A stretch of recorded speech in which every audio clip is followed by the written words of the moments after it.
get on the Rhea Ripley bandwagon.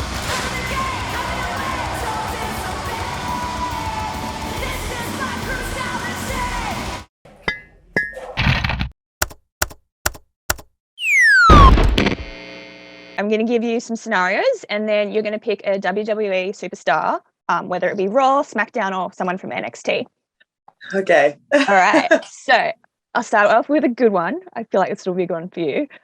Pick a WWE superstar to start a band with. To start a band with? Yep. Bugenhagen. Awesome. All right. Pick a WWE superstar to play video games with. Xavier Woods. Cool. A WWE superstar to help you cook. Oh, help me cook. Candice LeRae. Love it. Someone to wear a themed or matching Halloween costume with. Raquel Gonzalez. A WWE superstar to have a movie night with. Ooh, have a movie night with. Probably, I want to say like Raquel Gonzalez again.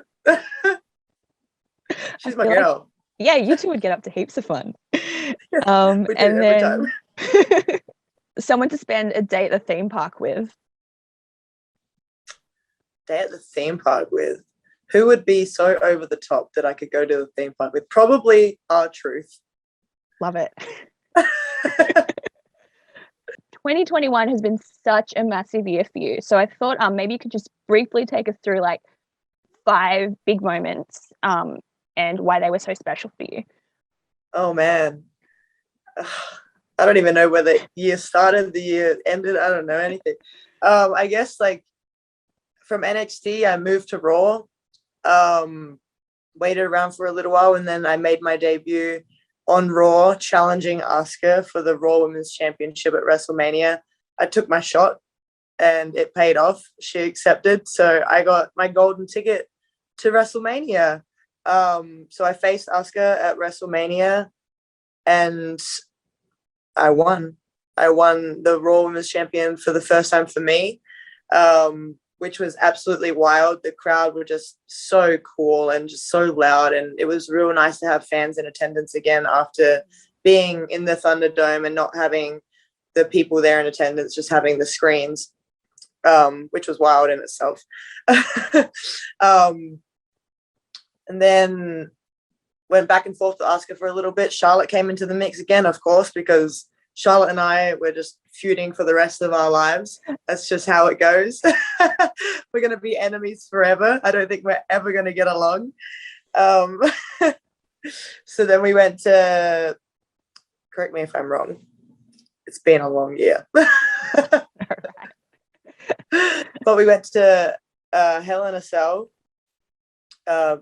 me versus Asuka versus Charlotte, triple threat, which was triple threats are always hard. They're always difficult because you have to have the eyes in the back of your head. And Charlotte and Asuka are people that you definitely don't want to take for granted. But somehow I pulled out the win on that and jumped on the top turnbuckle, started barking at Charlotte, just rubbing it in.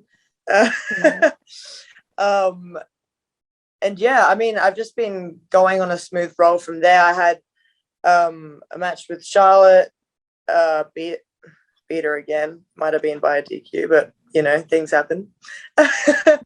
And just been trying to hold on to the Raw Women's Championship until I eventually lost it to Charlotte Flair, which sucked. And then she lost it the night after that to Nikki ASH, which was absolutely amazing. Absolutely amazing. I was having the time of my life. I was loving life. But now we have SummerSlam coming up, and it's me versus Nikki ASH versus Charlotte Flair, so triple threat again. And man, I beat Nikki ASH on Raw, so I know I can beat her. Even though she's really tough, so I want to give her like some credit. She's very, very tough, but I have beaten her before, so I'm gonna have to just watch out for Charlotte. But I also have beaten Charlotte twice in triple threat matches, so I know that they're her weakness for sure. But then also SummerSlam is one of her high points where she hasn't lost yet, so it's going to be a challenge, but it's a challenge that I'm ready for. Jumping from NXT to Raw, have there been like significant changes for you? Like, have you changed how you approach things or how you train, or has it kind of just stayed the same? It's sort of stayed the same. The only difference now is that we're traveling again, which is like instead of getting on a bus with my NXT crew, it'll be like driving separately. So I gotta get used to driving long hours and being an adult and like booking hotels and car rentals. That's the one thing that I've really like had to change. But apart from that, like I've still been working out the same. It didn't do me wrong before, so it can't do me wrong now. I might have ramped up a little bit, but I've always worked real hard in the gym, so I haven't really changed that too much. But apart from that, I haven't really changed anything but my hair. My hair constantly changes, apparently. Everyone keeps pointing it out. Growing up, what were you passionate about? Did you play any sports?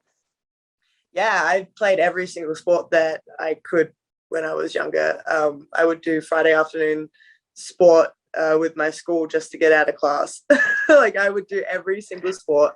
I played netball for, I think it was like 6 years. I played soccer for 9.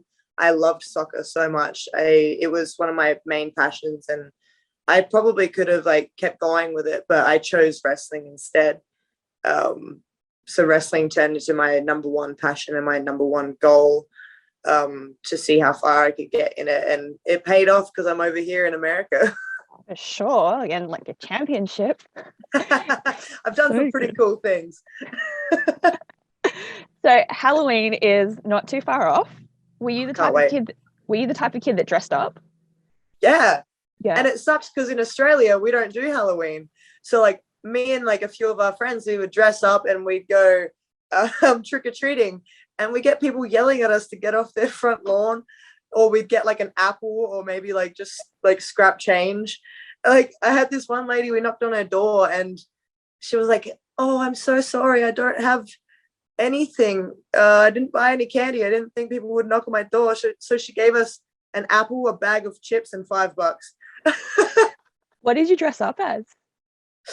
Oh, everything and anything. Like I remember in Australia, my number one dress up was a werewolf. That was my number one. I had like the big claw gloves. I had I think it's silicone head thingy, and then I had like this pirate like ripped up costume sort of thing, and it just looked like I ripped out of my clothes to turn into a werewolf. But I used to dress up in that. I'd like paint hair on my arms and my legs, and I love werewolves and I love vampires. I love supernatural stuff, so I guess that was something that I loved as a kid as well. But now I just try and dress up. Me being me, I like a full body dress up as well. So if I could get in like one of those big zip up cow costumes, I would. I'm not really someone that just like low key dresses up. I like go full on out. That's awesome. I love that. What's something about being a WWE superstar that our readers might be surprised to know about? Oh gosh. I guess that it's pretty grueling. It really is. Like the travel schedule, I don't think people really understand like how busy we are, because they just go to one show and they're like, that was sick. But like most of the time we're traveling, like I travel every single week. So I leave every single Saturday, I fly out, and then I'll go and do a show Saturday night, and then fly or drive to the next town, do a show Sunday night, fly or drive to the next town and do Monday Night Raw, and then I'll fly home Tuesday. But if there's a pay-per-view, then everything gets like thrown up in the air as well. So at the moment I'm in Vegas for a week.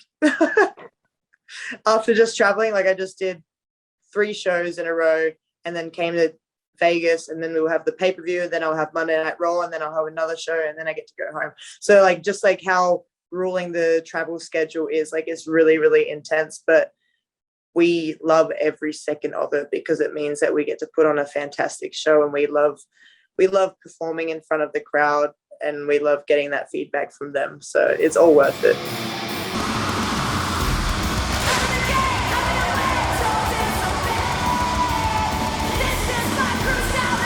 Hey guys, thanks for watching this video. If you want to check out more cool videos, be sure to like and subscribe to our channel. Kzone you later.